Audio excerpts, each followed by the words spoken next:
There we go. Oh, We're good. thank you.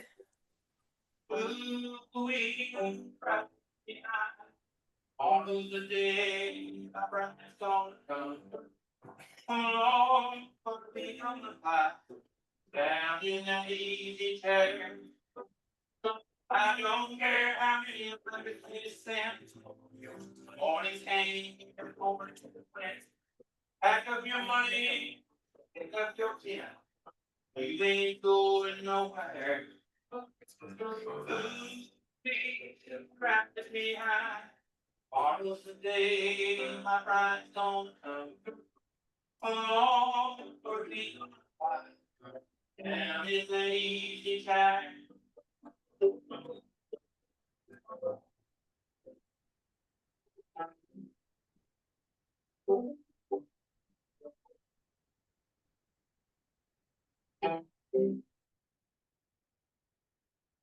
I am blue, I done next you.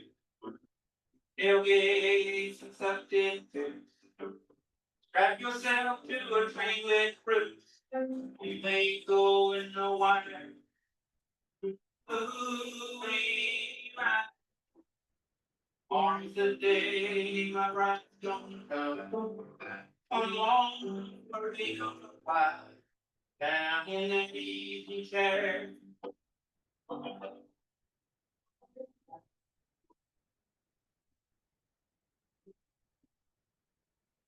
He just come with my feet. All his chains supplied with sheep. We'll climb down the hill. If we get up to it, we for the day my bride's gonna come. Along for the gonna fly. And in that easy chair. Along for the gonna fly. Down in that easy chair. Chuck over is a monster. Thank you very much. Oh my gosh.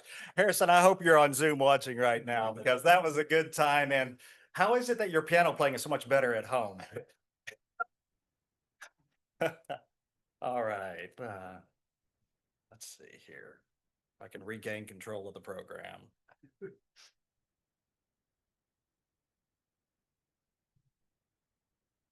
Okay. At this time, let's go to Emily Mizell, who's serving as Sergeant at Arms. Hi guys. I have a lot of visitors, so I'm going to say your name, and if you want me to bring the microphone so that your guests can introduce themselves, will you stand with your guests, please, or just wave or something. Ron Woodruff is first. Thank you. I have the privilege of having a special guest today. She comes from the city of Ozark, where she sits a sitting judge there as a district judge in both Franklin and Johnson County. She's served a term as a special appointed to the judge to the Supreme Court. Asa was good enough to appoint her for us to sit for a case or two down there. And now she's a candidate running for the Court of Appeals, state of Arkansas. This is Sarah Catt. Please recognize her. Ron? Ron number 2. Ron Burton, where'd you go for here? My guest today is Steve Harms. Dr. Harms is just retired. I believe he probably still can prescribe Tylenol for you. He'd show you appreciate. Please come by and meet him and welcome him to the club. He's very interested in service with the community and interested in Rotary. Excellent. Welcome. Malin, you want to stand up? You guys know Malin. Malin Rice. He's just a visitor. He's actually Tim Smith. If you watch this on YouTube, he's your guest, but you're not here. Warren, I saw you a second ago. I'm gonna bring this to you. Warren McDonald with a guest.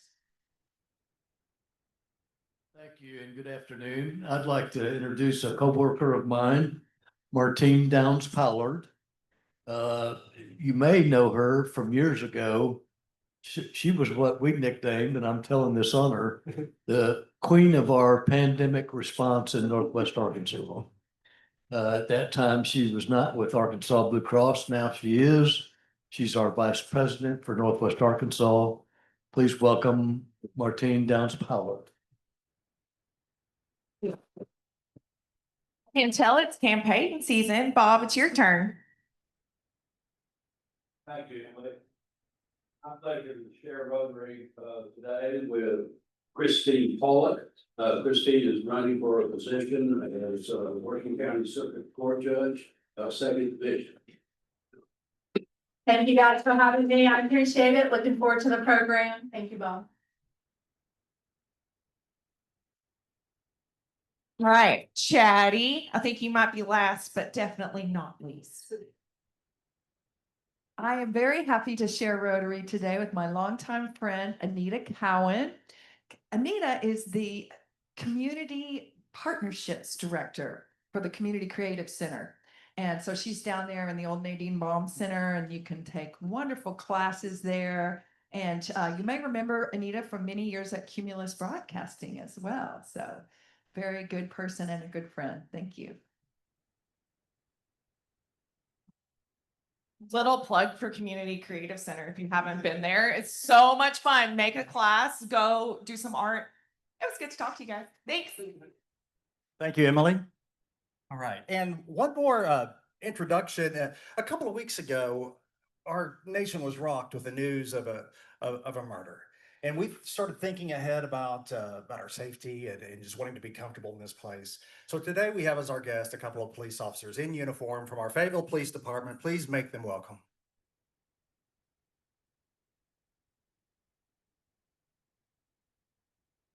All right. This time, I'd like to ask Ron Warren, are you here today? Please rise. In fact, come on up here. We'll take just a minute to introduce you properly. Ron is our newest member of the club, newest member that's present and here to be introduced. Ron, I'm putting you right on the spot, but I want to give you the microphone and 2 minutes to tell us about yourself. You can't sing, or you don't have to sing. Hello, thank you for welcoming me into your club. Diane's been trying to get me to join for about 20 years, and Rotary and her family goes back about 50 years. And one day she showed me a sheet of paper that had all the service projects you all do, and I looked at it and I looked at her and I said, "Why am I not already doing this?" And she said, "I have no earthly idea." So thank you very much. Welcome. We're glad you're part of the club. All right. Just a reminder, become a Paul Harris Fellow, get a pin like the one I'm wearing today. You can do that at $50 a month for less than 2 years, or $28 a month for 3 years. It's that easy, and you can do it online now. And all right, this is the last Thursday of September, so your last reminder to give generously to Canopy, Northwest Arkansas. The QR code is here. Their cause is there. Their link to their site is on the weekly email bulletin that I sent out to you. And they do an important work, so please be generous. Thank you. All right, keep trying to capture those pictures. Send them to me. Send them to Tim. We want to keep fresh photos on our social media. So catch a Rotarian in action, and we'll put it out there. Okay, announcements. Any member recognition in the community? Anyone? Committee initiatives, updates? Yes, John. We have another guest. Oh, yeah, that's right. Wendy, please stand. So with us today is my guest, Wendy. I don't know how she didn't get on Emily's list. Wendy Howerton. Please make Wendy welcome. In fact, Wendy, I'll give you the mic. Just a moment to describe what political office you're running. Thank you so much. I didn't want to interrupt and let everyone know, but good to be back. I am running for circuit judge, which covers Washington and Madison County, and it is our good buddy John Threet's position he's retiring from, so I'm looking to sit on that bench. Good to see you guys. Thank you for being here. All right, next week is October and, we are doing the, what do we call it? What's the thing in the Ramble? What's trick or treat? Jimmy, do you need help, volunteers? What are we doing? We will need help with things on the table for people to sign up to help us. All right, there will be more information in the next upcoming weeks. Cooking hot dogs and. Cooking hot dogs. Candy to the kids. Handing out candy to kids. That's gonna be here before we know it. All right, looking forward to that. All right.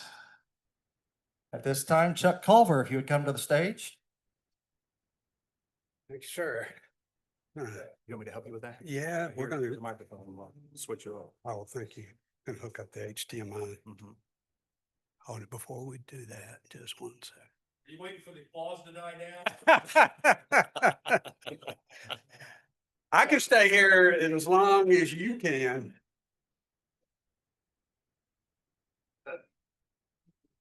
Okay. Well. Oh, our guys in the booth, did they take off? Guys in the booth? Plug this in, that'll help. Well, we're trying not to show this over here. Okay, so go to the slideshow, present from the beginning, Why don't you do right that? there.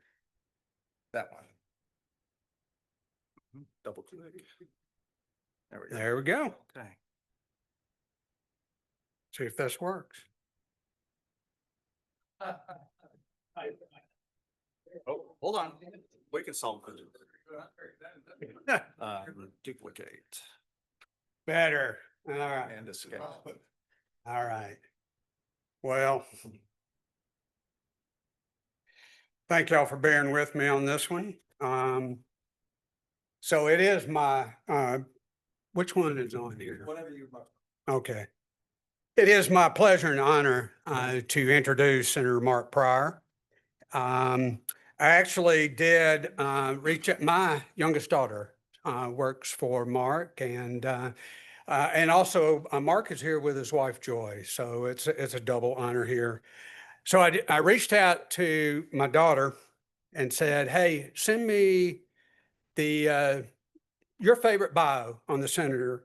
And if you would, send me a photo also. And this is what I got back.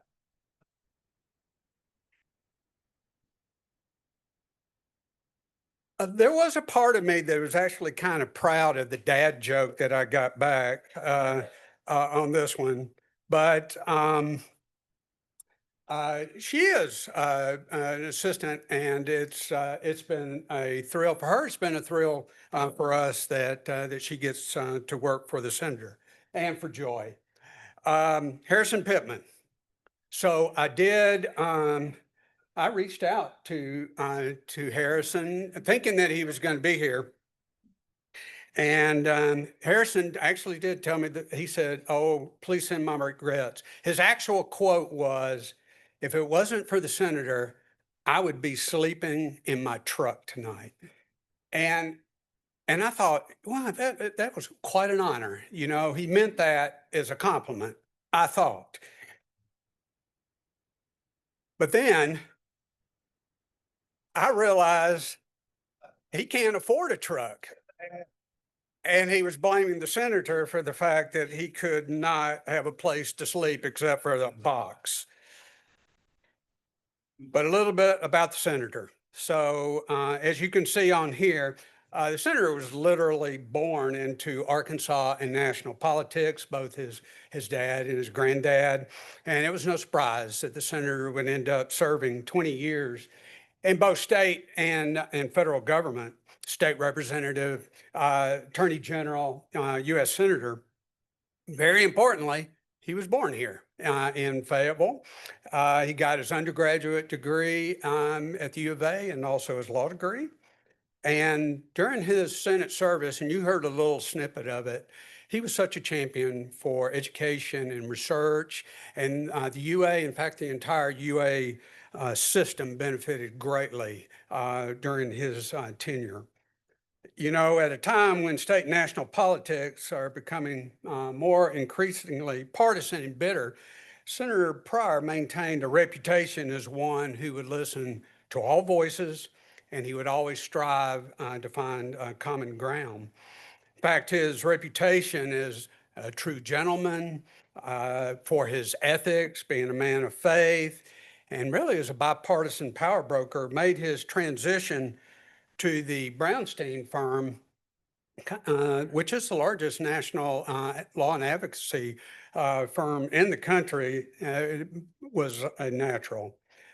But as you know, Mark's roots are here. Joy and Mark live in Little Rock. And, you know, we use the honorific, the honorable, a lot. But our speaker today truly deserves that title. So if you would, please help welcome Senator Mark Pryor.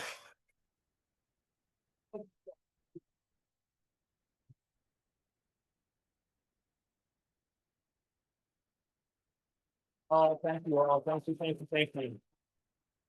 Well, let me just say, for the record, Joy and I'd be happy to share a table with you anytime, son. Okay. Contrary to what some people in this organization think, but we're happy to do it. Thank you so much for having me today. It's so good to see everybody. I'm so glad Joy was able to come up today with me and participate in this. It's really an honor for me to be at Rotary Club. I'm not a Rotarian, but you guys, you all do so much for the community all around the state of Arkansas. And really, I used to do a lot of civic club presentations, and I always love going to Rotary because of how much you give back. And it's also always fun for me to come back to Fayetteville. As you all know, my mother's from here, and you know, the Lunsford family is obviously half of the family, and we're just love the Lunsfords. And anyway, spent a lot of time in Fayetteville growing up, then 7 years in college and law school. But I do also believe that Fayetteville and this region is such a special place because I believe that the history of Arkansas is being written right here, right now. And if you look at this area, and everybody says this and you all know it, but I just want to reiterate it. If you look at this area, you know, you've gone from like a group of small communities into one of the most vibrant, dynamic, exciting corners in the entire country. And it's something that I know a lot of people put a lot of work into.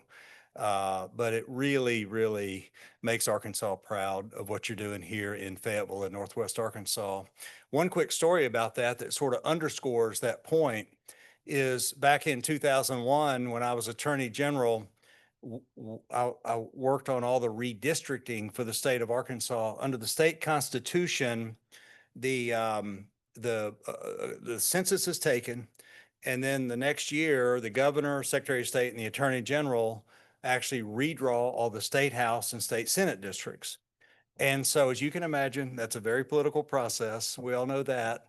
But I remember coming up here and meeting with Northwest Arkansas Council and other stakeholders, lots of elected officials and different people. And finally, I just said, look, why don't you all, for these two counties, why don't y'all just draw all your own districts? Y'all, I trust you to work it out, try to balance all the interests that need to be taken into consideration. Y'all do that. I'm not promising I'm going to accept every single thing you do, but I promise we'll give it a hard look. And sure enough, they did it. Great job, great work, very nonpartisan, very community oriented, regional oriented. And of course, we just accepted it completely as it was. And so to me, that's just an example of what happens when people dream big, when they build things together, when they work hard, and when they're really, really pushing forward for their state and their community. Now, today, what I'd like to talk about is politics. And when Chuck and others asked me several months ago, actually, to come up and be here today, and I'm so thrilled to be here, but when they asked me, I thought, hey, this is going to be fun. I'm going to come over here and I'm going to tell a bunch of stories, funny stories about my dad and life on the road and politics and all the things that I've done, all these things I've experienced. But in the last few weeks, I think things have changed. And I just feel like we need to have this conversation. And let me stress this. You know, I come from a political family. I spent my life in and around politics. And I think of politics as public service. But don't ever misunderstand me when I say this, because there's so many other ways to do public service. So many other ways. I mean, volunteering in the food pantry is huge. You know, teaching Sunday school at your church. It could be signing up for a committee at Rotary. I mean, what you all do, there's so many different ways to serve others. And so politics is certainly not exclusive to that. And in my life, politics has never been an abstract thing. David and Barbara Pryor showed me that politics is not about power. It's not about titles. It's not about headlines. It's about people. It's about working together and finding common ground. And I think that involves two really important things. First, to listen, and second, to remember.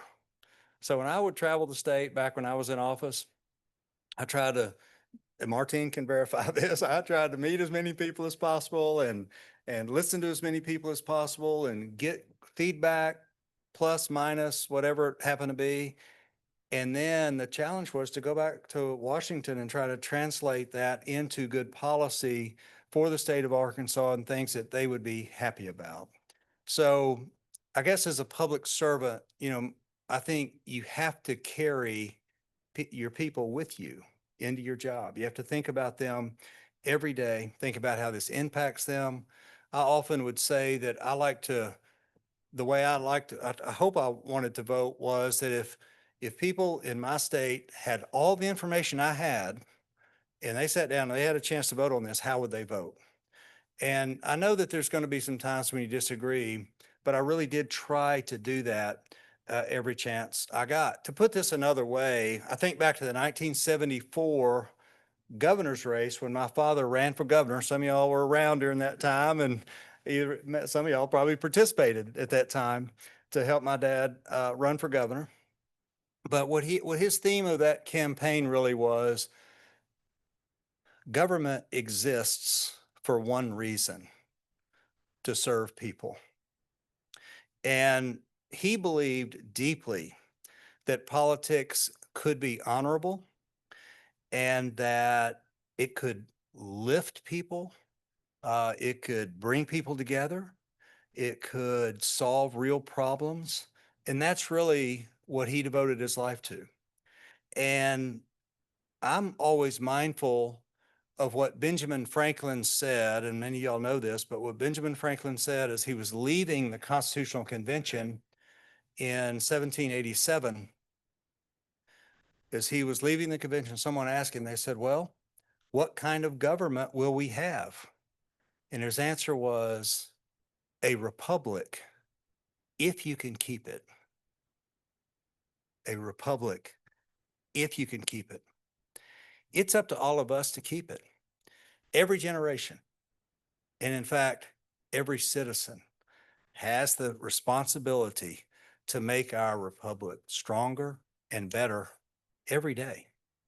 And so going way back, when people look at the United States of America, they called it the Great Experiment. And I would argue that it is the greatest country in the history of the world. But I also want to stress, we have no guarantees. We have no guarantees. It can fail at any time. When Julius Caesar crossed the Rubicon, the Roman Republic ended and it never came back. I say that with some optimism, though, because the American people, we as a nation, we survived the Revolution. We survived the Civil War and the Great Depression and World War II. And I'm confident that if we all work for it, we'll keep it going too. So I want y'all to have some optimism about that, like I do. You know, for 12 years, I was so honored to be part of one of the great American institutions, and that is to serve my state and my country in the United States Senate. When you look back at some of the greatest and the most courageous moments in Senate history, they almost always involve a senator or a group of senators crossing the aisle, breaking with their party or going against some really strong public current at the time. And that's really the best days for the Senate when that happens. It's really the best day for government generally. It's when people work together and they forget about some of these other pressures and considerations, and they do what's right and what's best. So let's talk about that just for a minute. All of us recognize, everybody in this room recognize that times have changed. And I give you that. They have changed. Things are different today. Politics today feels louder. It feels harsher. It feels more divided than ever. And again, I think that's right. That's where we are today. But the question I have for you is, has the need for public service changed? Is there still room in politics today for people of goodwill and high character, high integrity individuals? Is there still room for that today? And I say yes, emphatically yes. In fact, we need that today like we've always needed it. But maybe today we need it a little more than we have at other times. So as I go through this, I also want to make a point that I think or 2 points that are very important that I think, again, we need to think through, and I want all y'all to think about this as we go. And by the way, I want to save a lot of time for Q&A at the end of this. So I'm happy to answer questions, happy to tell stories. And if y'all want me to tell funny stories about my dad, I'm happy to do that as well. But anyway, I want to be honest. I think there's 2 things we need to sort of get on the table. First, the division we see in our country is not just a political problem. It's not just a political problem. It's a societal problem. You know, people in this country are angry. They may be angry at white people. They might be angry at black people, maybe rich people, maybe poor people. Maybe they're angry because there's too much government, angry because there's not enough government. Heck, they're even angry at Cracker Barrel and Target, okay? And people are just angry at each other for all sorts of reasons or for no reason at all. That's a society problem. That's not a politics problem. It gets carried into politics. It gets applied to politics. We see it in politics. But our politics is really divided because our society is divided. And I think politics makes it worse right now in this country because I think we, and I'll say the collective we, because I used to be in government, we are failing at one of the core purposes of the Congress, and that is to build consensus. Now, think about this. When the founding fathers established our country, right, they already had a mess on their hands because they had the New England folks that wanted one thing. They had the Southern farmers that wanted something else. They had slavery. They had free states. They had folks that wanted to move out west. They had people that were still kind of loyal to England and others that were favored France. I mean, they had all these things going on. And their solution was, okay, let's create 2 legislative bodies that represent the people. Let's make them go somewhere and sit down in a room, actually 2 different rooms, the House and the Senate, and let's make them work through these problems and work through them together and come up with solutions, come up with consensus, come up with a way to govern ourselves. And that's really a core responsibility of the Congress that it's not doing right now. So, second thing I want to say about that is this, that society, we need to understand that society, our people, the people of this country, we the people, we're the one that elect these folks. We elect them. And sometimes to our shame, we re-elect them. Sometimes we reward politicians for their bad behavior. Okay, Democrat or Republican. I'm not talking about any party or anybody. I'm talking about we do that. That's on us. That's on us. And we should stop that. We should expect more out of our elected officials. And that leads to this second point that I said point two a minute ago, but that was a little premise for it. The second point is this, that one of the major reasons for our political dysfunction today, we see it federal, state, local, but one of the major reasons is hyperpartisanship. Now, there's nothing wrong with a party. I'm a Democrat. I'll be a Democrat till the day I die. There's nothing wrong with that. But when I was in the Senate, or when I was Attorney General, or whatever, but when I was in the Senate and it came time for me to vote on something, my party affiliation was about the fourth or fifth or sixth or seventh consideration I had on any given issue. There was a lot more important things than that. And our democracy, our republic does not function well when people elevate party consideration up to the top, or in some cases, they make it the only consideration. Our system is not designed for that. And that right there is helping to break down our system. Now, again, we the people, we can put a stop to that.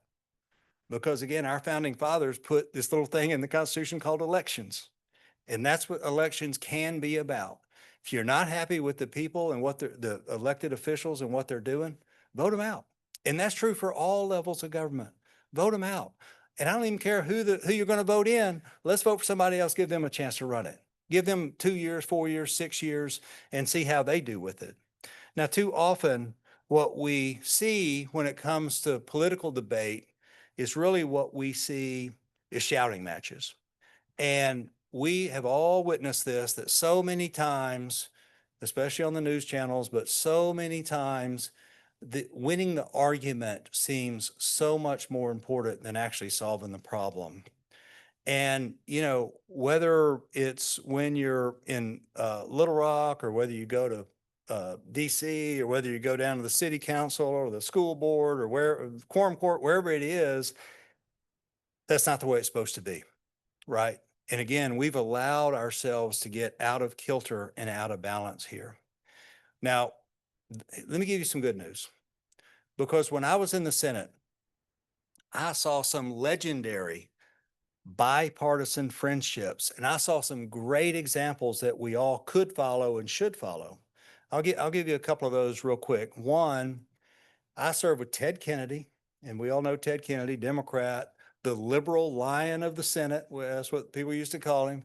And also served with Mike Enzi. Mike Enzi, every year when the rankings came out, Enzi was always considered to be the most conservative or one of the most conservative senators in the Senate. Well, they were polar opposites when it came to ideology. I mean, really, you couldn't get any further apart. And in the Senate, there's this committee called, think about this name, Health, Education, Labor, and Pensions. Okay. Think about all the political fights you can have on those 4 topics, okay? Health, education, labor, and pensions. The fights will never end on those things, the philosophical differences.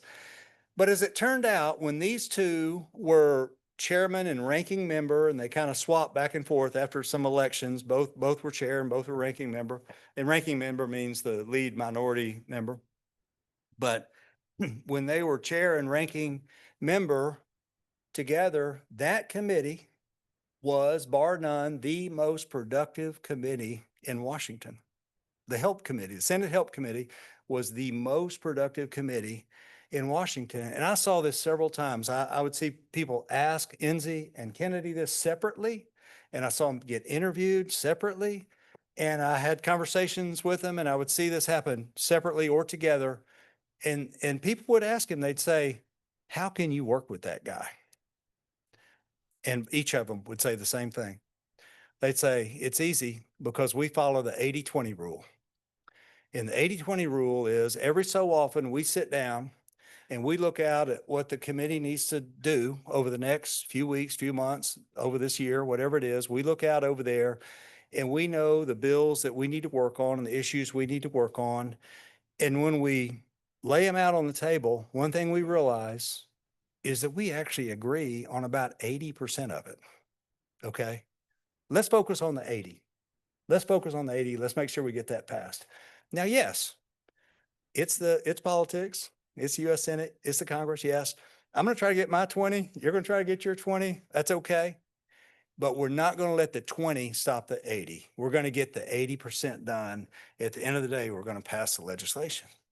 So think about that just for a minute. Oh, by the way, look. I didn't see that before. That's good. I love that. I can tell you about that too. But anyway,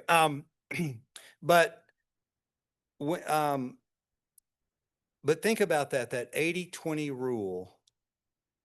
Isn't that true in life? I mean, isn't that true in marriage, for example? Oh, not Isn't it true at work? I mean, can it be true at church? I mean, can it, that's true. So why in the world, how did it happen that we let people talk us into politics has to be a winner take all? That there's winners and losers and you cannot compromise. How in the world did we buy into that? That is so stupid. And that's very opposite of what our founding fathers wanted us to do.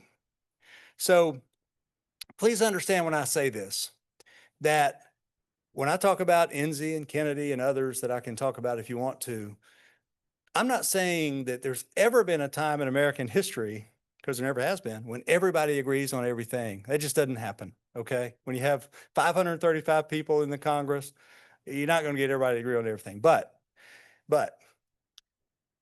in fact, my father used to love to talk about that because he used to tell the story of when he had his heart attack and Dale Bumpers came to see him a day or two later, and Dale walked in, he had a piece of paper, "Oh, David, it's so good to see you. I'm so glad that you're doing okay." And he said, we passed a resolution today on the Senate floor that I want to read to you. And he said, "To our colleague, David Pryor, please get well. We wish you the best. 5149.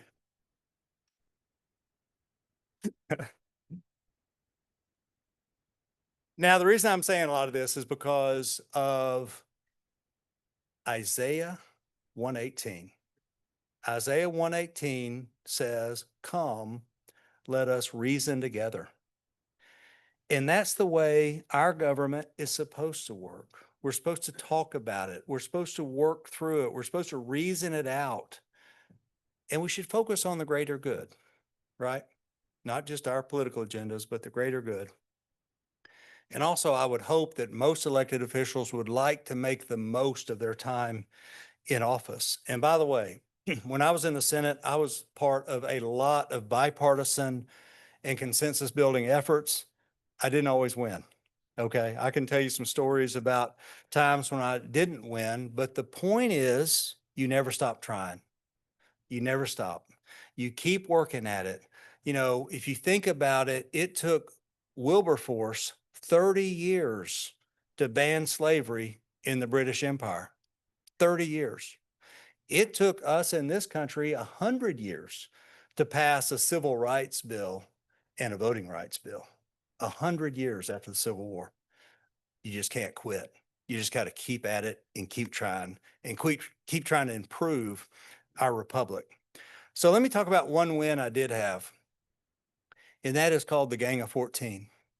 Back in 2005, President George W. Bush was president, and he was having a lot of trouble getting his nominees through the Senate. And it was mostly his fault, candidly, because what he had was his base, and I don't like that word, but his base and a lot of people in the White House were wanting these great philosophical liberal versus conservative fights over judicial appointments. And so he was nominating some really conservative people.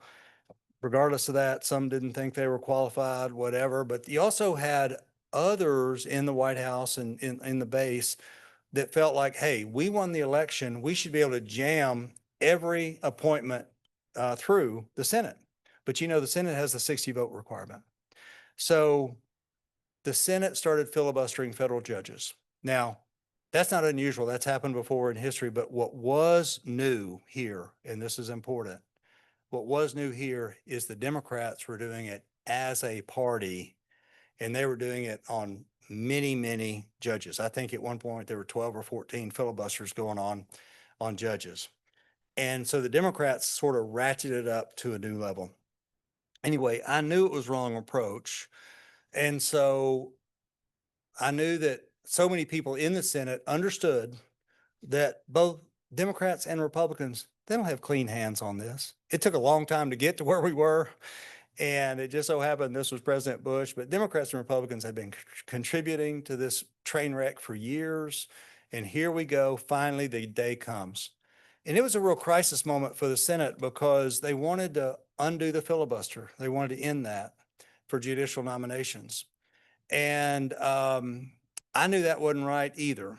So what I did is I started talking to senators, and ultimately I got 7 Democrats and 7 Republicans.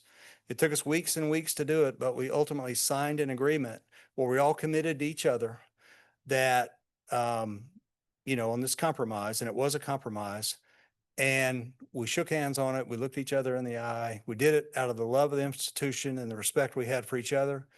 And we put out the Gang of 14. And it basically, we got yelled at for days and days on this by the party first crowd. You know, you can imagine what Fox News, MSNBC were saying and all that stuff. But once that settled down a little bit, the Senate got to work.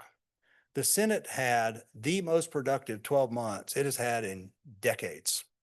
And it was great because that partisan tension was out of the room. It was gone, and we were actually working. The other thing that was really, really good about it is President Bush changed his approach to judicial nominations. And he started to put folks that he could get 60 votes on. And he got almost all of his judges passed after that. So it really was a win-win all the way around. But what it shows is that no matter how bitter the partisan divide is, you can still find common ground and you can still get good things done. So the good news is, and I do want to share this, and then I want to close, and I want to do Q&A if we have time. But the good news is that there's nothing wrong with our political system that we can't fix. We all know that it works very well if we let it work.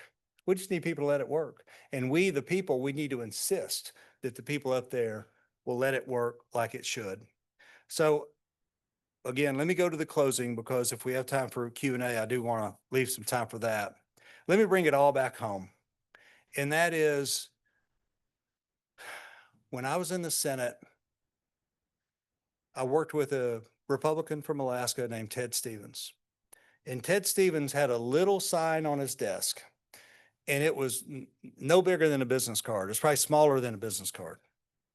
And on that were etched the words that I really feel like are a key to getting us over this hump right now. If we would all do these things, I think politics would be a lot better off. And the good news is for you, you don't have to go hunt down Ted Stevens's sign somewhere, wherever it may be today. You don't have to hunt down that, because those words are right in front of you.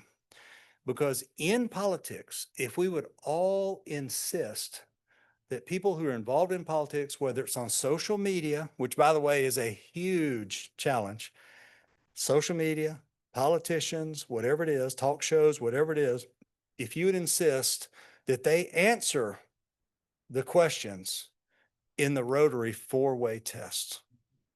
Think about that. It would radically change politics today. Every time you see something that's posted online, is it the truth? Now, a lot of these things will fail that test right there, because so many things are just false. Is it fair to all concerned? And the answer is so often, no, it's not. It's nowhere close to being fair to anybody. Third, will it build goodwill and better friendships? We know the answer to that. will it be beneficial to all concerned?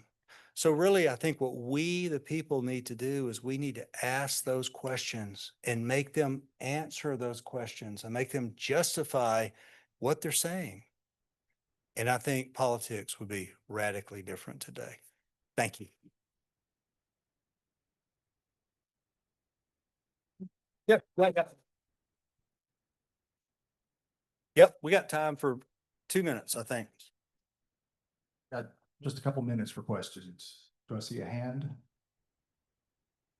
All right. Thank you, Senator Pryor. When many of us talk politics, we make an assumption that all the decisions are made because of money that people receive. And it's very frustrating. We don't know the truth. But I wondered if you could address that. Yeah, sure. There is way too much money in politics. And of course, I don't agree with Citizens United and how politics is funded today. I don't like that. But it is the reality.